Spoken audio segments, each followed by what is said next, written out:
Hey guys, how's it going? Whiskey Emerson here, and this week on Legacy, the Artist Behind the Legends, we are covering Fyodor Dostoevsky. And I want to apologize to begin with for my utterly casual attire and wet hair. I've just had one of those weeks, and it's a miracle to me that this podcast this week is happening. So I'm just happy to be here and happy to do this week. I'm also supporting the My Favorite Murder podcast. I just got my fan cult shirt today, so I'm just, being a very loyal listener. Also, it's comfortable and I don't feel like doing anything. So anyway, I've had a long afternoon going back over Dostoevsky notes. I'm really excited about this week. I learned so much about this guy. I knew nothing about him. So it's been a fun research week for me. I'm hoping you guys will love this episode as well. So let's just get this week going, shall we? And we're covering Fyodor Dostoevsky.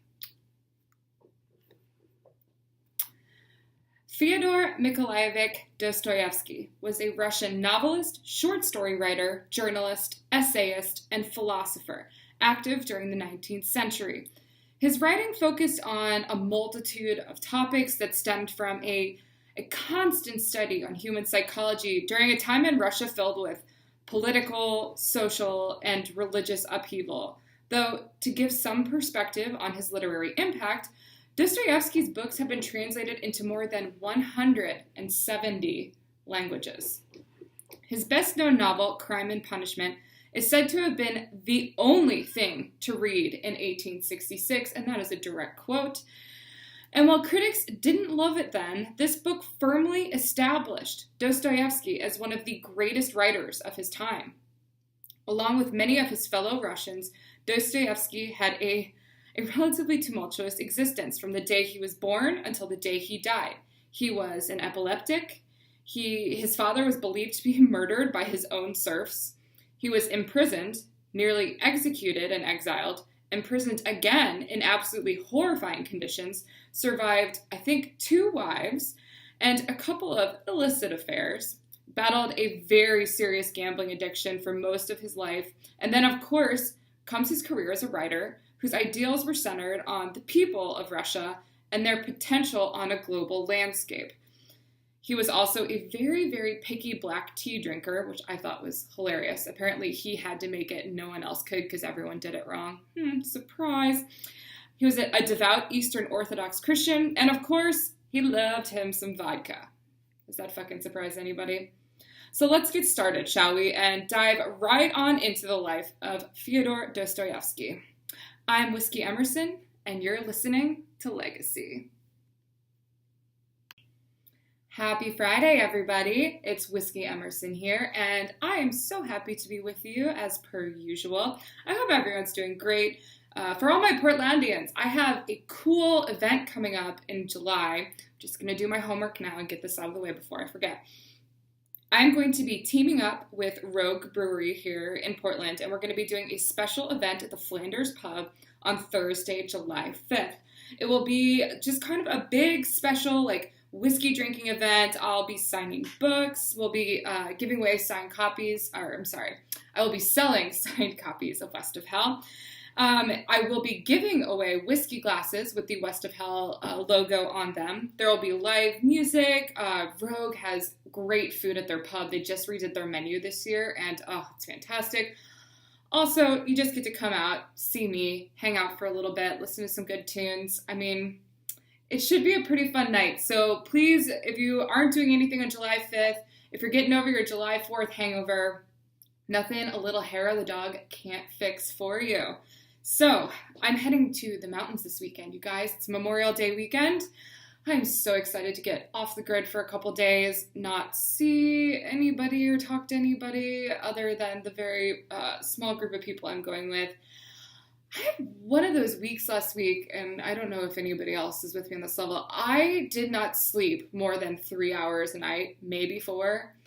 And then this week, consequentially, all of that sleep deprivation has caught up with me, and I have been just wiped out. So honestly, the fact that I'm getting through this podcast today, the fact that I actually finished a chapter in West of Hell this week too. Like, I'm amazed that I've been productive because I've just been a zombie. But anyway, I'm getting over that weird, sometimes our sleep patterns are just so strange. So bear with me here. If I say something wrong, if I go off on a random whiskey rant, as I tend to do sometimes, just bear with me. I'm going to try and get through Dostoevsky, but there's definitely a few things in his life story that are rant-worthy. Let's just put it that way. So I also just want to say, too, in honor of Memorial Day, I want to thank everyone who has served. Your dedication in protecting our freedom in the United States is very much appreciated. So thank you guys very much. Anyway, so the drink of the week. I had some thoughts, and I did a couple of just kind of testers, and I kept looking at them, and they're so boring, and they're all vodka drinks, and you guys know I hate vodka. So I thought this story was amusing, and I'm just going to throw it out there. So Dostoevsky used to drink vodka in the morning while he was eating bread.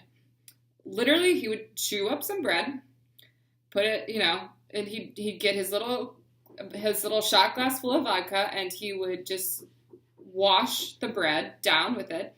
And he said that this was the healthiest way to drink vodka. So if you want to do a drink of the week this week, just get a slice of bread, get a little glass of vodka, maybe put an ice cube in it, get it a little chilled for you. Otherwise, you're at your own mercy there. And there you go. That's the drink of the week this week. I just love that story. I thought it was fascinating. And I'm cheating and drinking wine this week.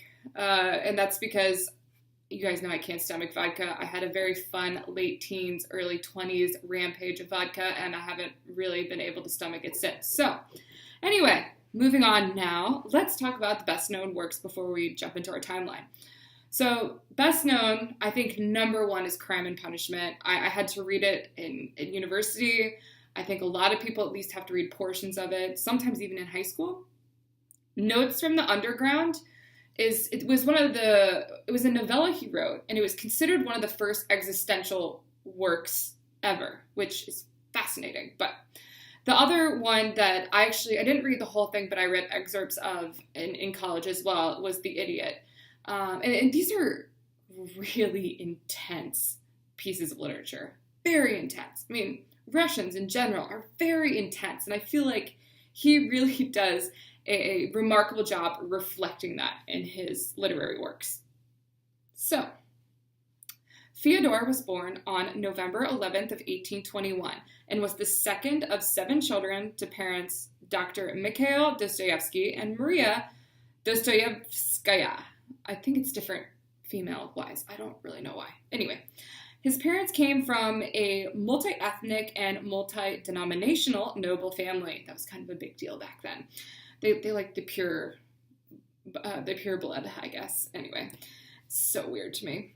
However, Mikhail broke with his family permanently when they made it clear he was expected to join the clergy. And instead, Mikhail enrolled in Moscow's Imperial Medical Surgical Academy at age 20 and went on to serve as a military doctor, and he was actually appointed to senior physician in 1818. Pretty interesting. Rather than joining the clergy, he becomes a doctor. Interesting.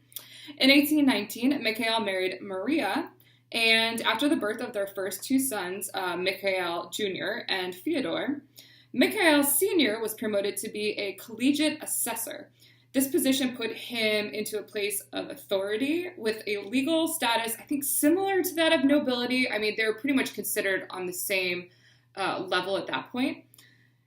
And this actually enabled him to acquire a small country estate in a place, I think it was probably like 100 miles outside of Moscow.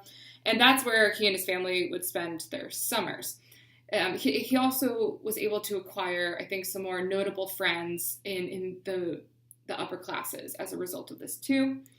So Mikhail and Maria had 7 children that survived infancy. One of their children died, I think, within like 2 or 3 months of being born. So first it was Mikhail Jr., then Fyodor, then Varvara, Andrei, Vera, Nikolai, and Alexandra.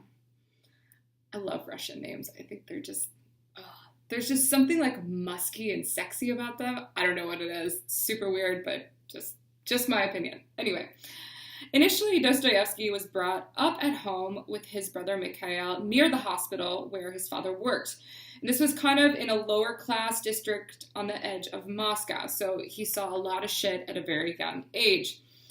Now, Fyodor did love to listen to stories, and he was read heroic sagas, at 2, 3, 4 years old, by his nanny Alina, and she would love these heroic sagas, fairy tales, legends, all these big stories, because she was a very avid reader and lover of fiction herself. She had a really, really big impact on him as a young kid. It's actually what so many people think really sparked his imagination that essentially stayed with him for the rest of his life. At age 4, his mother Maria took the time to actually teach him how to read and write by using the Bible. And they did not filter out much of what they gave him to read despite their devout religious affiliations. They were Eastern Orthodox, I believe. Yeah. So Dostoevsky would read everything from like Anne Radcliffe, Schiller, Goethe, Cervantes, Walter Scott, and even Homer's epics. I mean, they didn't really take anything away from him. Now, historically, Fyodor's father, Mikhail, was seen as kind of a dick. He was extremely strict, rather harsh on his children. And then on the other side, you have Maria, his mother. She was just kind of a polarizing opposite. She was passive and kind and generous. And it was this dynamic that he had at home for so many years that many scholars and historians think is actually what would, be the reason that Dostoevsky would fill his novels with characters who seem to be opposite extremes of temperament, which he does in almost every single thing he writes. So, let me have some wine. Oh. There is a note in some later writing of Fyodor's that one of his favorite pastimes as a young adult, regardless of the fact that his dad was just kind of a prick, it was reading books each night with his parents. And they would basically allow him to read out loud to them and to his family, and he absolutely loved this. As a child, Fyodor was described as pale, introverted, and quite imaginative. Sounds like every writer ever. He did have a relatively weaker physical appearance, and later we discover that this is actually because he becomes an epileptic. And his father sent Dostoevsky away to boarding schools after a couple of years of being homeschooled, and he just pretty consistently felt out of place amongst his more aristocratic schoolmates. While in his teens, Dostoevsky and his brother Mikhail were pulled from their academic studies by their father and sent to St. Petersburg to attend the Free Military Engineering Institute, hence just setting them up for military careers. And I don't think that either boys were very excited about this at the time, but it was actually a very smart thing because it would automatically set them up for work as soon as they were done with their studies, which, if you know anything about Russian history, unemployment is a huge problem. Money is a huge problem constantly. So, unfortunately for Fyodor's brother, Mikhail, he was actually refused entry because he was in poor health, and Mikhail was shipped off to a military academy in Estonia. And I think at this time, Estonia was still a part of Russia. So, sadly, in late September of 1837, Fyodor's mother died of tuberculosis or consumption, as we often say as well. And this was while he was in engineering school, and it really just weighed on his already discontent disposition, and it really started to put him in touch with the darker side of grief, of sorrow, of being human, and depression almost, and understanding death. Dostoevsky was not a huge fan of his engineering academy because he was not really interested in science, mathematics, or the military, and he actually preferred things like architecture, drawing, and of course, literature. One of his friends, a guy named Konstantin Trutovsky, said this about him, quote, "There was no student in the entire institution with less of a military bearing than F.M. Dostoevsky. He moved clumsily and jerkily. His uniform hung awkwardly on him. and his knapsack, shako, and rifle all look like some sort of fetter he had been forced to wear for a time which lay heavily on him. Jesus Christ. So clearly just out of place. Poor bastard. On the other hand, Dostoevsky was noted for showing bravery and a strong sense of justice. This comes to play later on in his writing and in his personality. He would protect the new kids. He would often align himself kind of with just the professors and the people that were in more of the authoritarian positions. And on top of that, he just kind of earned himself this strange sort of respect from his fellow schoolmates. They would all also call him Monk Photius in response to his reclusiveness and his dedication to his religion. You know, I think one of the things that I find so intriguing about Dostoevsky is the fact that with a lot of writers, they are brought up young in very religious households, which he absolutely was. His father was considered to be just a dick about how religion had to be a part of absolutely everything in their lives. And that never really changes for Dostoevsky. He never really has a moment where he starts to think, oh, atheism, or oh, like, I don't know if I want to abide by this anymore, or oh, like, I'm having a dark night of the soul. He really never has, at least not that we are aware of historically, a notable experience like that. In fact, every bad experience he comes out of, I think, just holding on to that almost a little bit tighter. So this is also around the time after his mother's death that he really becomes preoccupied with death.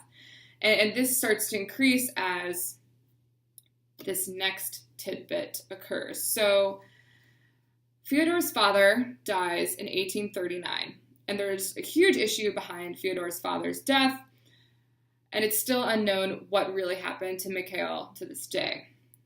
While some historians believe that Mikhail died of a stroke, others, including witnesses from that time, swear that Mikhail's serfs murdered him. No one really knows the truth, but from what I've read, I do honestly think I would put my money on the serfs revolting and killing Mikhail, because it wasn't exactly uncommon. And he sounds like he was probably a little unrelenting, and they probably just were like, fuck this, we're done. Just my opinion. Also, Fyodor's brother, Andrei, swore it was the serfs and stuck to that until the day he died. So, I don't know. So as Fyodor really commenced writing at this age, the subject of crime and murder seems to become just a central thing that it just marinates in there. And this would last up until his final work, The Brothers Karamazov. So it just shows you how his youth, losing his parents, his father, and what's more than likely violent circumstances, seeing a lot of things, growing up in a lower class neighborhood initially. There's one notable letter where he talks about having to go get his father when a 9-year-old girl has been raped, because his father, who is a physician, needs to look at her and check her out and make sure she's not, fatally injured and treat her. And how that was something that just changed him so much. I think he was 8 years old when this happened. So just growing up around consistent circumstances like that, I think really you can understand how that sits in someone's brain and just grows and grows, and it's just more fuel to the fire. So with his father gone, Dostoevsky continued to study at the Institute, eventually passing his exams and earning the rank of engineering cadet. And he was able to live off campus and have a life of his own. First time ever having that in his life. So we don't have a lot of facts from these next couple of years. But what is sad is that, Fyodor worked as an engineer, and he definitely enjoyed life. He would go to concerts, operas, and ballets. He started gambling with friends. This is when he initially gets that kind of addiction to gambling. He would often go visit his brother Mikhail in Estonia, where his brothers remained stationed. And, he started drinking and going out with the boys and enjoyed being a bachelor for a while, and totally understandable, when you're in your 20s and you're making a lot of money, why the hell not? Enjoy it a bit, right? Dostoevsky began to write translations in his spare time. This is during the fiend years. Though he never could earn very much money for them, which encouraged him to make an attempt at writing a novel. As a manuscript, Poor Folk, which is his first book, it was taken by Fyodor's roommate to the poet Nikolai Nekrasov, sorry if I butchered that, who showed it to literary critic Vissarion Belinsky. Now, Belinsky declared it to be he declared it to be Russia's first social novel when it was released, and this was in January of 1846. It was an absolute commercial success, and Belinsky was actually one of those critics who everybody trusted. So the fact that he immediately came out and said this put Dostoevsky into a position where everyone knew his name by the time this book came out. Still, Fyodor was about to have a backhand to the face. So within the time working on, preparing Poor Folk for publication, there's a couple months there where you basically just work with the editors and get things ready for print. He actually worked on a second novel, and this was released, I shit you not, 15 days after Poor Folk was. And it was a huge flop. It got seriously negative reviews, and it debatably fractured Fyodor's confidence for decades. I mean, because he had this initial novel that came out, and I think he thought he was just going to coast right on into the second, and it was going to be just as commercially successful, and it wasn't. Nobody wanted to read it. Critics just basically said you can go throw it out in the trash. It was a nightmare. So let's talk about the fucking scary stuff now, because this part of it just shows you how terrifying of a place Russia was to live, aside from living in a seedy neighborhood in Moscow. So in the years after his first and second novels were released, Fyodor would publish essays and short stories in several literary magazines and journals. Nothing getting a lot of success or notoriety for him, but, getting him enough money to kind of get by and keep his name in the hat. So basically from here, he basically started to run around with a more rebellious crowd of writers and philosophers. And Fyodor became deeply influenced by, just the new and more radical ideas entering Russia from the West. And he sought out affiliation with those who wanted to, revolutionize Russia with these Western reforms. Dostoevsky published multiple articles concerning various political questions and was very aware that this was illegal and that the government was censoring all printing during that time. Ruh-roh is right. So Fyodor and his fellow conspirators, that's what they were called. They weren't conspirators. They were just tossing ideas around. I think most of them are probably pretty big pussies, but, whatever. They were arrested on April 23rd of 1849 at the request of Count A. Orlov and Tsar Nicholas I, who were terrified that they were a part of a group that, might stir up another revolution like the Decembrist Revolt of 1825. If you know anything about Russian history, the Decembrist Revolt was ugly. It was really, really ugly. So the case went on for 4 months, and Fyodor sat in prison waiting to hear what would become of him. The sentence was brutal.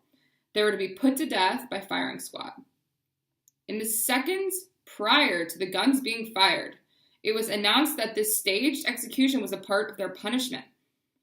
So they weren't going to die after all. They just had them there. They were basically lined everybody up, blindfolded them, tied them to execution posts, were about to fire their guns, cocked and loaded, and then said, oh, wait, never mind, haha, just kidding. And that pretty much wasn't it. So, first of all, as you can probably imagine, this encounter haunted Fyodor I think it probably stuck with him permanently. And he actually claimed, too, that there was a man just a few feet from him who went insane on the spot and never was able to recover from it. No shit. It's just crazy, So then comes round 2 of punishment.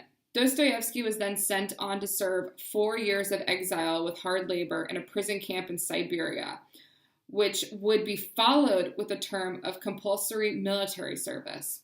The circumstances were considered to be absolutely inhumane, by the way, and I'm going to read this excerpt for you of what it was like, and don't be drinking your vodka right now. Quote, "In summer, intolerable closeness. In winter, unendurable cold. All the floors were rotten.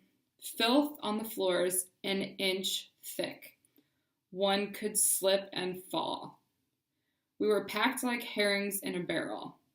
There was no room to turn around. From dusk to dawn, it was impossible not to behave like pigs. Fleas, lice, and black beetles by the bushel." Oh, that doesn't just gross you out to the nth degree. I mean, oh my God. So Fyodor was classified as one of the most dangerous convicts that was in this prison. And he had his hands and feet shackled until his release. 4 goddamn years in shackles. In addition to having seizures from epilepsy, oh yeah, that had already started. He had hemorrhoids, consistent hemorrhoids, mind you, which I've never had them, but God, they sound terrible. Lost a substantial amount of weight. Hell yeah. I mean, he probably had dysentery and all. Anyway. And then also he suffered from chronic fevers and all sorts of other just body mechanic issues from his epilepsy struggles. Sorry, Jesus. His time in prison really changed him. Dostoevsky experienced what he called a regeneration of his convictions. He rejected this kind of condescending attitude of intellectuals who wanted to impose their political ideas on society, and instead came to believe in the dignity and fundamental goodness of common people. So, and I think that's also a direct reflection of an upbringing where he felt like an outsider amongst the aristocratic elite's children, and then all of a sudden he is thrown into various horrible circumstances. And so I think he starts to realize that all this bullshit that these upper class people who don't even understand remotely what's going on with the common people are trying to do doesn't make any sense for Russia. He was released in February of 1854 and went on to serve his time in the Siberian Army Corps. This is part 3 of his sentencing. In his free time, he would tutor school children, which, really kept his literary buzz going. And while on a visit to Belikov, Fyodor met the family of Alexander Isayev and Maria, his wife. And unfortunately, he fell in love with Maria. It was like a love at first sight situation, but Maria was happily married, so it never went anywhere. So he remained friends with the couple, and then sadly, Alexander died a year later. Maria and her son moved to Barnaul, where Fyodor was, because the two were very close and she didn't have any other friends. And apparently this developed into a kind of, obviously, romantic relationship. And the year after that, Fyodor realized that he wanted to go back to Russia and therefore sent a letter through his contacts that he had in Siberia to General Edward Totolben. Sorry, probably butchering that too. And he basically apologized for his crimes. And consequently, he was then able to publish books and to marry. So basically, they're like, okay, thanks for apologizing. Here's your life back. Now, he did stay under government surveillance for the rest of his life, but I mean, he kind of expected that, I think. So upon being able to marry, upon being able to publish again, Fyodor went after Maria and asked her to marry him. And at first, she really didn't want to marry him. But after a few tries, Maria did give in. Their marriage was never happy, though, and they mostly lived apart. So upon his release from military duty, due to his poor health, he returned to Russia, and for the next few years, he lived in St. Petersburg and started publishing short stories and essays when he could. So initially, as he started to get back into the literary process, and he was a very notable journalist of his time. A lot of people won't talk about that, but he was constantly publishing in literary mags, journals, etc., etc. And he was a very well-known name for anybody that was involved, anybody that was really, able to read and able to comprehend politically what was going on in Russia. So he really tried to maintain a middle-of-the-road political position when he first was getting back into it. But this would fade quickly. And now he did understand the danger. I mean, he understood what not staying neutral would do. But with that knowledge, he just went on to attack the radicals and the intelligentsia. He was repulsed by their materialism, their utilitarian morality, their reduction of art to propaganda, and above all, this was the one he hated the most, their denial of individual freedoms and responsibilities, which, of course, like, you start looking at socialism and how it's starting to take, anyway. So he was basically hated by the Tsars and the Bolsheviks. Lovely. So in the early 1860s, Dostoevsky traveled around Europe, and when he had an affair with a woman named Polina in Paris and nearly lost all of his money due to gambling addiction, he started to realize that he needed to come back down to earth again. So in 1864, while he was away, this also was a huge blow to him. His wife, Maria, and his oldest brother, Mikhail, died, leaving him as the sole supporter of Maria's son and his brother's entire family. So Fyodor was very lucky. He had the help of relatives and friends to help him avert bankruptcy. But there is just this time where he kind of went off the deep end in the 1860s and was traveling a lot. And then upon losing so much money and also losing his wife and his brother, who he was very close with, it was a big moment for him to come back down to earth. And 1866 was the year of Crime and Punishment. It put Dostoevsky on the map. And with the novel's success, Dostoevsky promised his editor another completed work by the fall. He hadn't done anything. So, being way behind schedule, Fyodor hired a young woman named Anna to assist him in completing The Gambler. I wonder what that could possibly be about. And this apparently led to a relationship. They also completed The Gambler in 26 days. So I guess he was basically dictating a lot of parts of the book to her, and she was shorthand writing it down, and that was what made the process go much faster. So the two actually married the following February. They went on an extensive honeymoon in Germany, where Fyodor went on another gambling bender and lost nearly all the money he made from Crime and Punishment. I mean, it was bad. Very, very bad.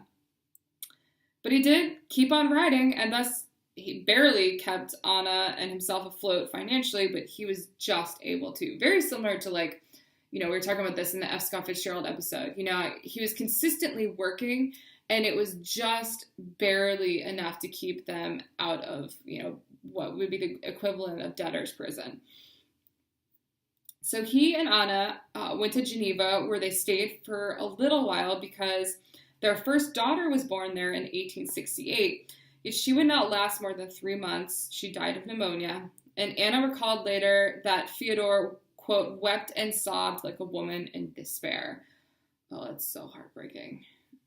So after losing their daughter, they moved on to Milan and then on to Florence.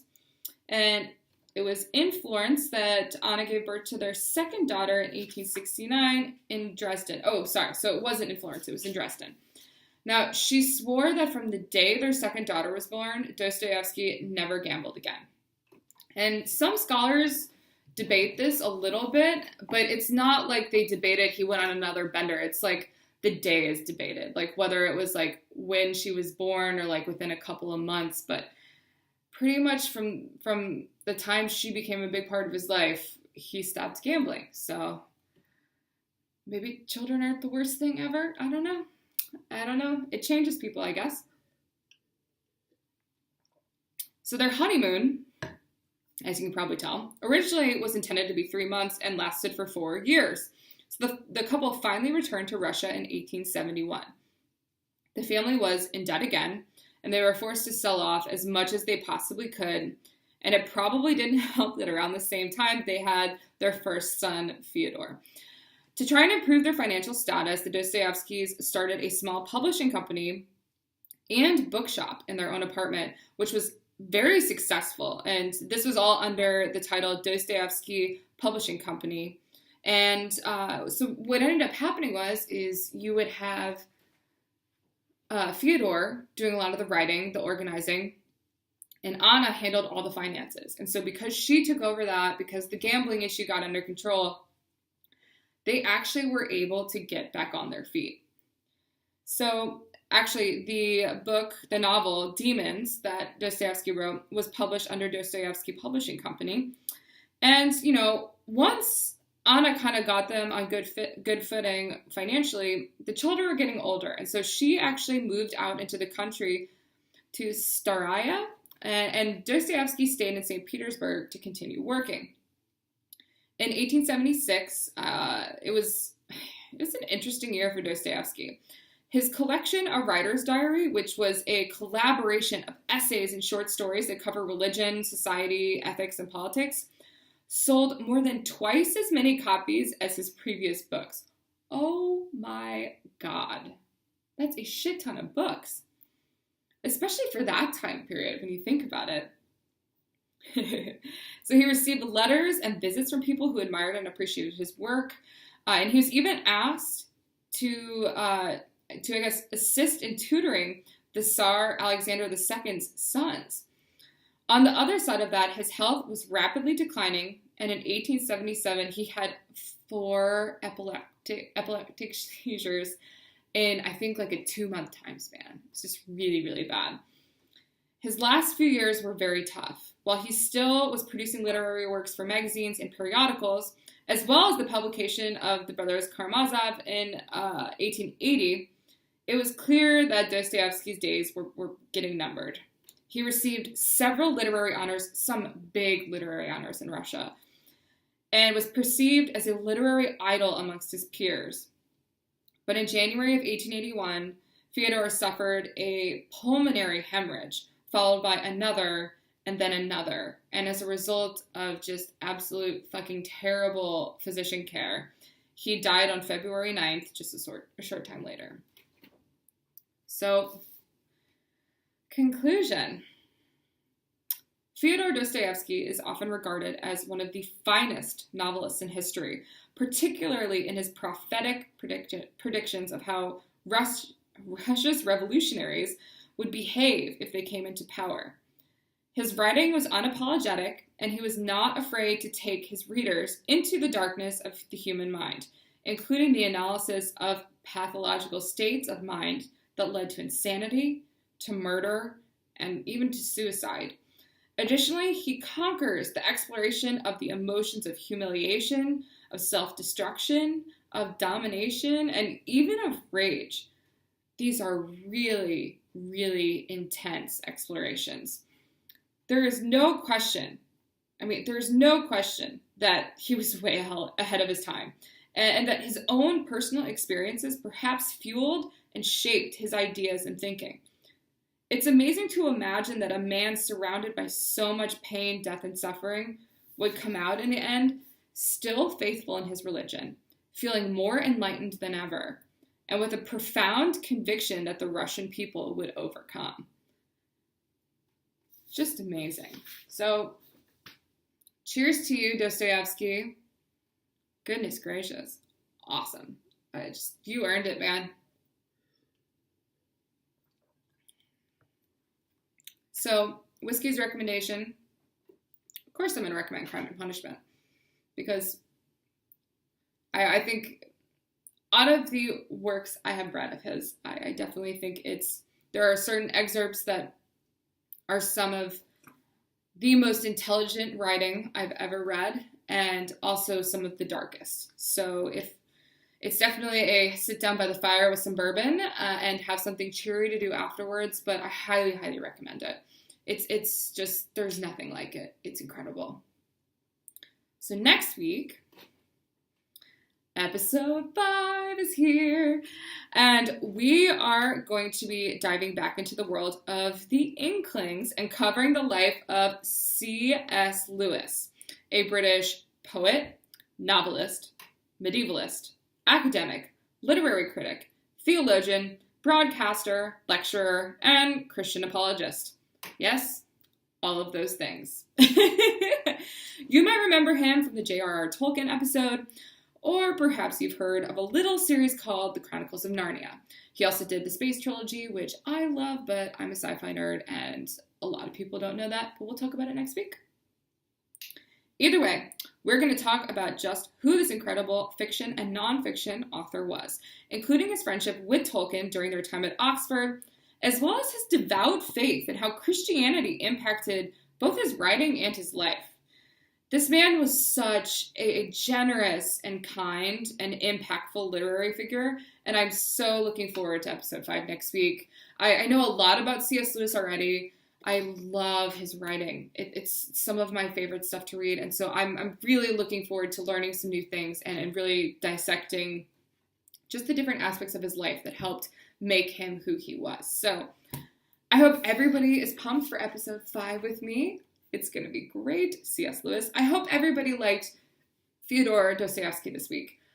God, it was intense, wasn't it? Oh, man. And, I was actually reading back through the notes today, and I remember just thinking to myself, like, I almost wish I could have, like, vodka while I'm drinking this. It's just that, like, Russian intensity, and I don't mean that in a negative way at all. It's just kind of the vibe, So, anyway, I hope everybody has a kick-ass weekend. A 3-day weekend for just about all of us. For those of you who don't have a 3-day weekend, thank you for working on holiday weekend for whatever job you have.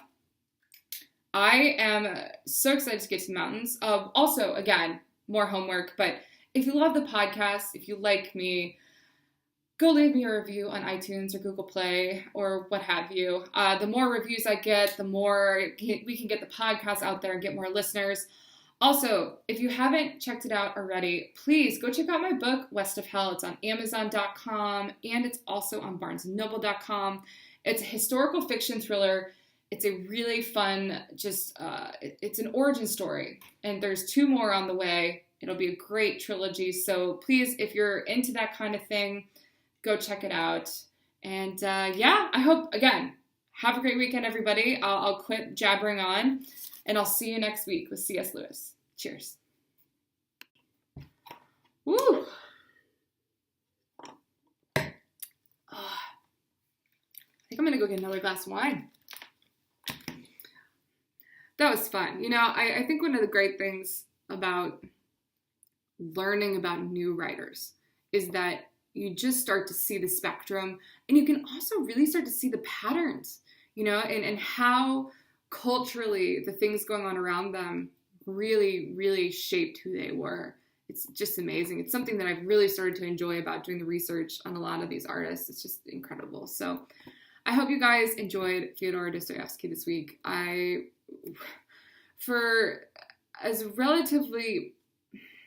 wasn't like super dark, but it's pretty dark when you actually put it all into the bigger picture. I mean, the fact that that man was able to do what he did and continue to live faithfully to his religion, I think, is the big one. And also to not completely lose his shit every now and again. I mean, it's amazing. So anyway, have a great weekend. I'll see you guys next week with C.S. Lewis. All right. Cheers.